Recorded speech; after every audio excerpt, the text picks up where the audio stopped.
My wife threw a glass at me and called me stupid in front of her friends, so I just sat there, gripping the edge of the dining table, feeling the cold sting of whiskey trickling down my neck. The glass had shattered against the wall behind me, pieces scattered across the floor. Laughter erupted from the group of women seated around the table, her friends. "Jesus, Emily, take it easy." One of them giggled, but it wasn't concern. It was amusement. Emily, my wife of 8 years, just smirked and leaned back in her chair, twirling a lock of her golden hair between her fingers. "Oh, please. He's used to it," she said, her voice dripping with condescension. I swallowed the lump in my throat. This wasn't new. Lately, she'd been different. Colder. Crueler. But tonight, she didn't even try to hide it. I stood up, wiped my face with a napkin, and forced a smile. "I'll clean this up," I muttered. The women giggled again, whispering to each other. I didn't know what was so damn funny. As I walked to the kitchen, I heard one of them say, "He really just takes it, huh?" Followed by Emily's voice, low but smug, "Oh, honey, you have no idea." That was it. That was the moment something inside me clicked. I wasn't an idiot.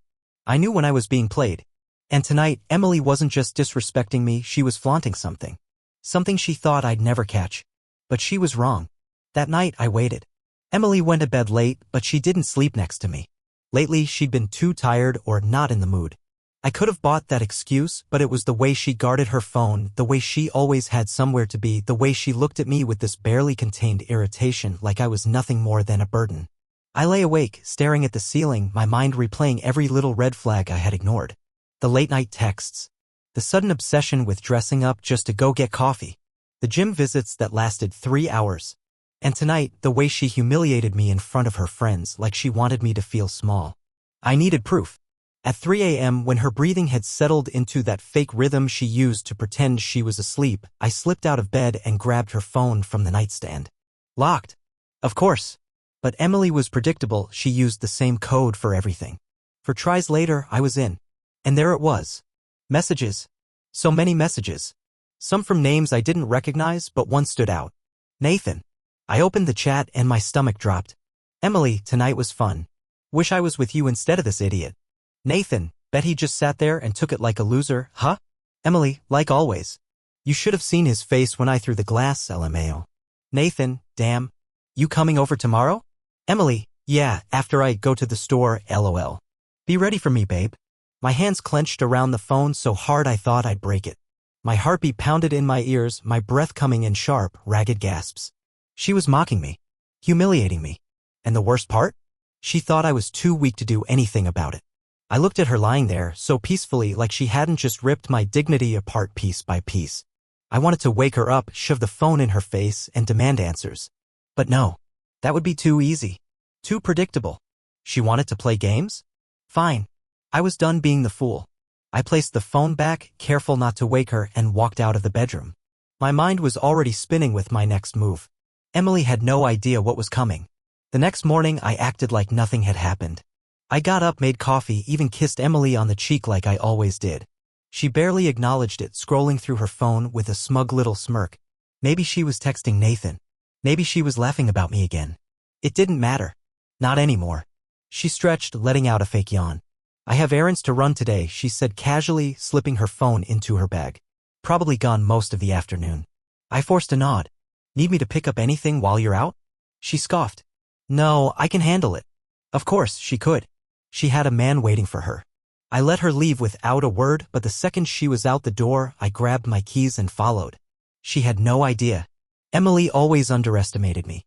She thought I was weak, a pushover, some idiot who'd never suspect a thing. That was her mistake.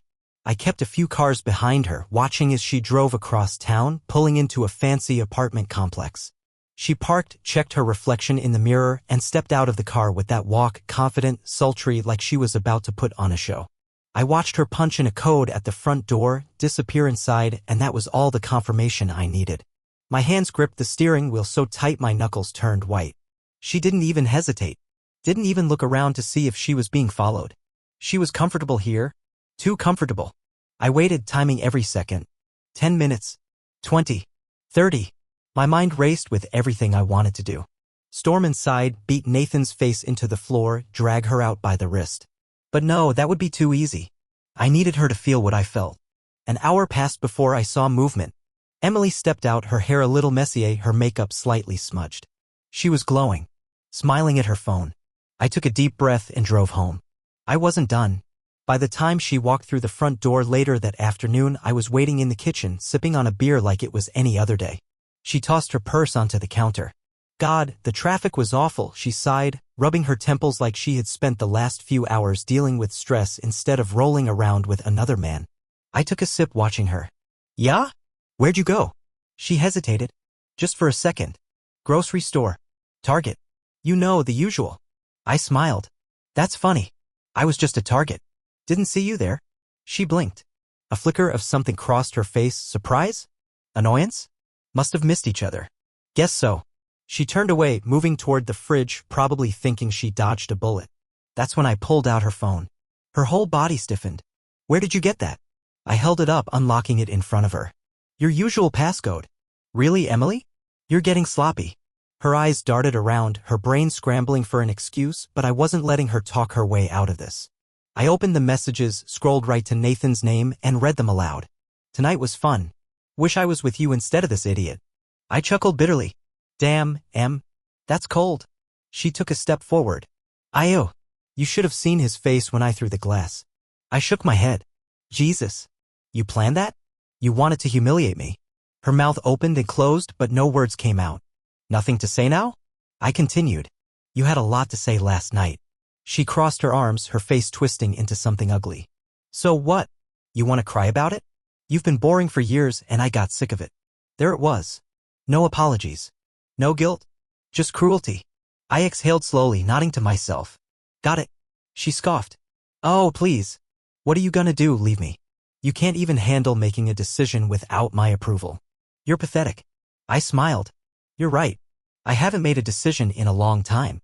But I just did. She rolled her eyes. Oh, I'm terrified. You should be, I said, tossing her phone onto the counter. Because you're about to lose everything. For the first time, a flicker of uncertainty crossed her face.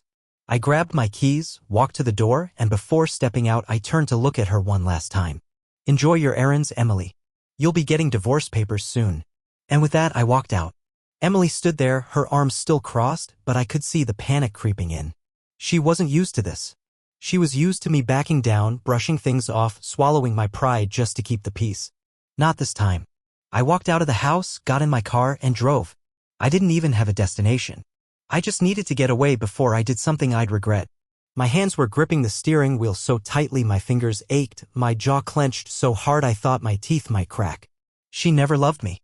Not really. Not the way I loved her. I pulled into a parking lot and just sat there, staring at the dashboard. The past 8 years flashed through my mind, every anniversary, every trip, every moment where I thought we were happy. How much of it was real? Had she always been like this, or did I just not see it until now? I grabbed my phone and called the only person I knew would pick up no matter what, Mike. Yo, what's up, man? I exhaled sharply. She's cheating. Silence. Then, where are you? I gave him the address. 15 minutes later, he pulled up next to me, climbed into my passenger seat, and handed me a beer. Tell me everything. So I did.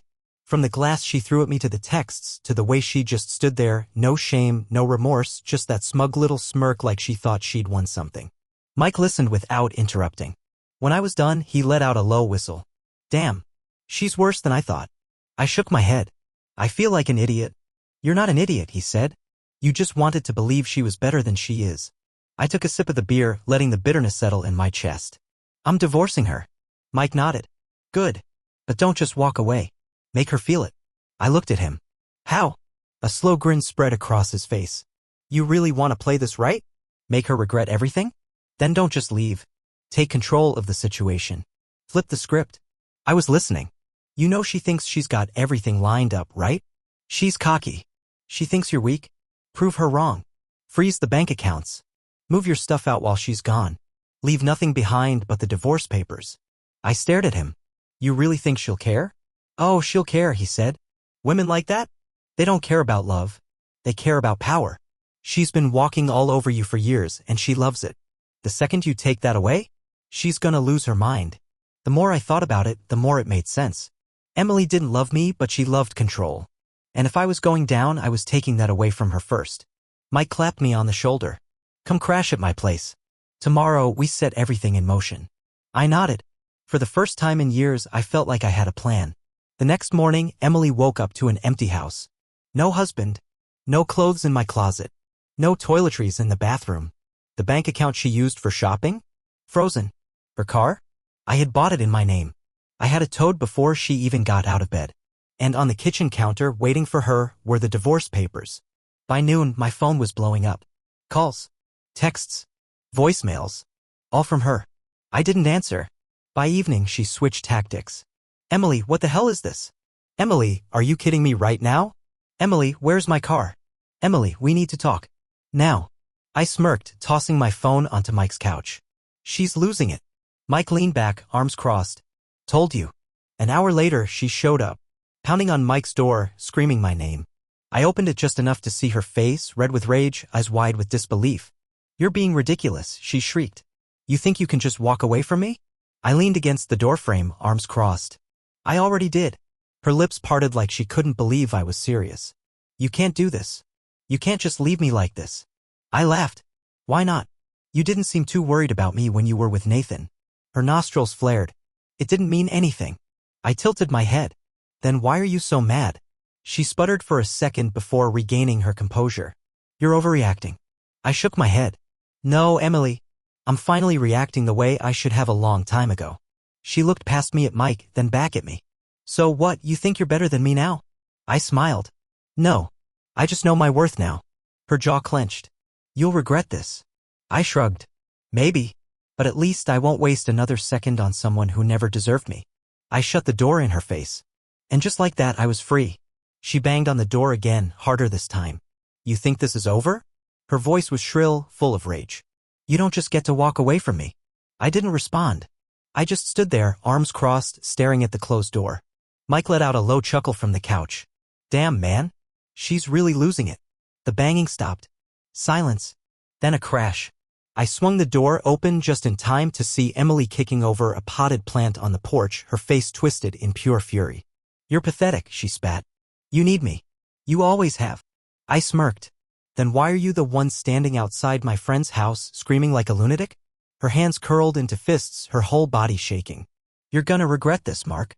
You already said that, I said flatly. But I think the only one regretting anything right now is you. Her nostrils flared, her eyes darting around like she was searching for something, some kind of leverage, some way to turn this back on me. But she had nothing. I had taken everything she thought she controlled and flipped it in a single day. She took a deep breath, her face twisting into something smug. You'll be back. Men like you always come crawling back. I laughed. Not in this lifetime. She scoffed, spun on her heel, and stormed off to the street. Mike whistled as I closed the door. Bro, that was beautiful. She did not see that coming. I exhaled, shaking my head. Yeah, well, she should have. For the first time in years, I felt light. Like a weight had been lifted off my shoulders. I had spent so much time trying to be the good husband, the patient man, the forgiving idiot who overlooked every red flag. But no more. Emily had been right about one thing. I had needed her. Once. But not anymore. And the best part? She knew it now too. Mike clapped a hand on my shoulder. So, what's next? I grinned. Anything I want. The next few days were a blur of calls, messages, and threats from Emily, each one more desperate than the last. She was trying to manipulate me, using guilt, anger, everything she thought would work. But nothing fazed me anymore. I had already made my decision, and the only thing that mattered now was sticking to it. She even showed up at my office once, trying to put on her poor, misunderstood wife act. I didn't even give her the satisfaction of a conversation. I walked right past her, ignoring the hurt look on her face as she tried to grab my arm. It was almost comical how transparent she had become. She was like a broken record, repeating the same lies over and over, convinced that if she said them enough times, they'd somehow become true. By the end of the week, Emily's texts were more frantic, full of threats, promises, and the occasional sob story. She told me how much she loved me, how she regretted everything, how Nathan was nothing more than a mistake. But I knew better now. Her words meant nothing. She had already shown me who she was, and I wasn't interested in the version of her that wanted to act like she was sorry. I was done. I didn't feel anger anymore. I had already spent enough time angry, frustrated, and confused. What I felt now was relief. She didn't have that power over me anymore. Mike and I spent the weekend going through the motions of finalizing everything. I moved my things out of the house, packing up the memories I had once clung to so tightly. Each box felt like a weight lifting off me. My life wasn't a series of mistakes. It was an opportunity to rebuild. When I handed Emily the papers, the real ones, the ones that couldn't be undone, there was no emotion in her face. She looked almost bored, like she had expected me to give up.